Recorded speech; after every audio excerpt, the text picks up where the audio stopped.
Kami nagbabalik po dito sa Fast Talk with Boy Abunda. Kasama pa rin po natin si Ate Gay. Ate Gay, kung mabibigyan ka ng pagkakataon, Ate Gay, it can be in a form of a song, of a concert, halimbawa, a performance. Ano ang gusto mong gawin para sa iyong mga tagahanga, para sa mga taong patuloy na naniniwala sa iyo?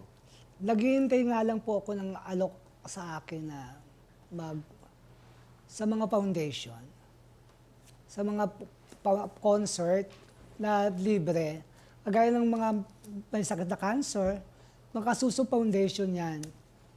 Naghihintay lang po ako ng alok. Ayun, para maibalik ko sa kanila yung mga dasal na binigay nila sa akin. You want to perform for them. Yeah. Ganda naman. Oo. At sana ipagkaloob yan. Opo.